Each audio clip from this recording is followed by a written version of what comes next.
All right, so where we left off was looking at the reaction rate for this reaction here, where we were reacting iodine, hydrogen to make hydrogen iodide. And one thing I really wanted to draw attention to again was that this is getting made twice as fast as these guys here are disappearing because of the coefficient of 2.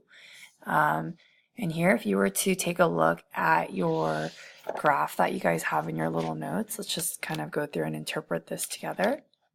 And on your y-axis, you have your concentration of whatever it is you're looking at. And on your x-axis, you're looking at your time, okay?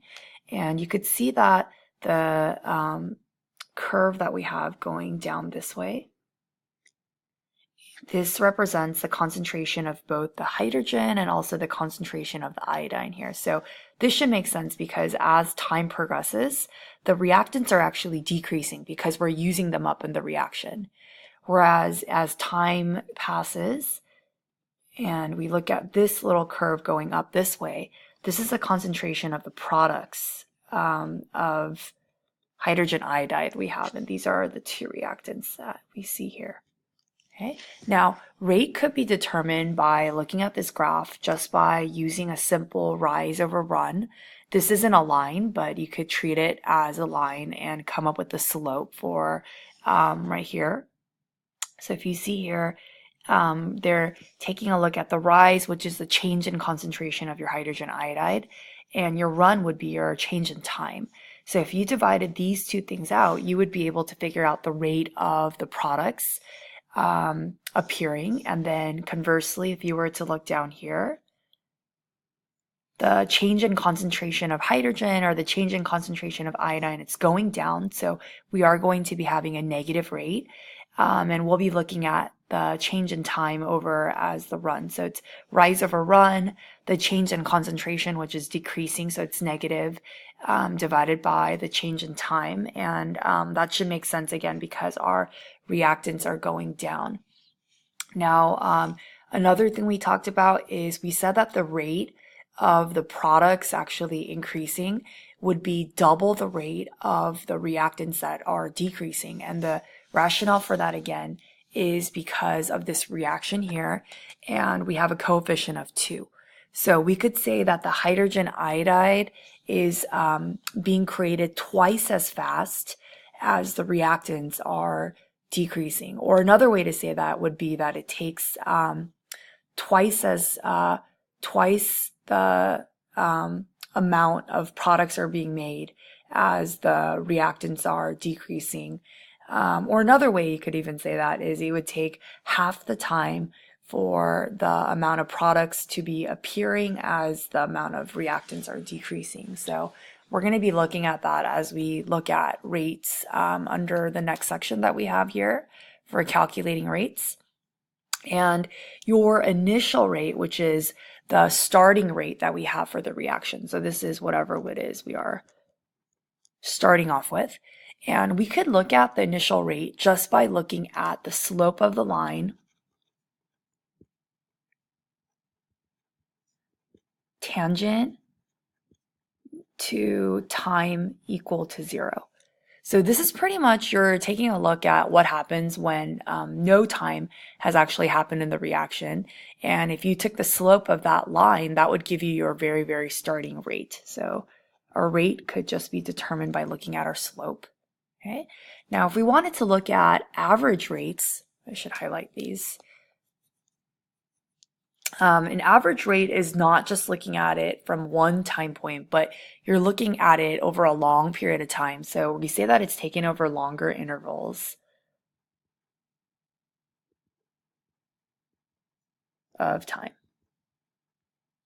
And it shows relationships over a large time here. Okay.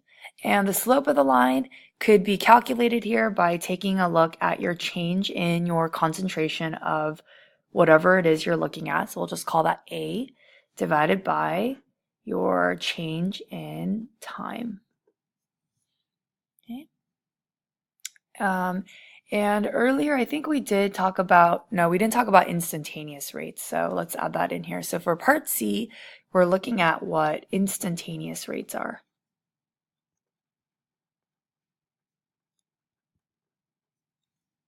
And we'll define that one as well, because these are 3 different types of rates. And instantaneous rates are determined by finding the slope,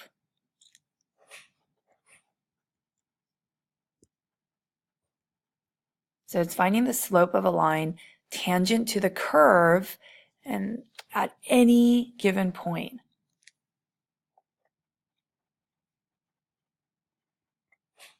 Okay, because your rate can actually change over time. So basically here you could define what the rate is in terms of the disappearance. For the AP or for the Oh, sorry. Oh. So we could define the rate here in terms of the disappearance of the reactant.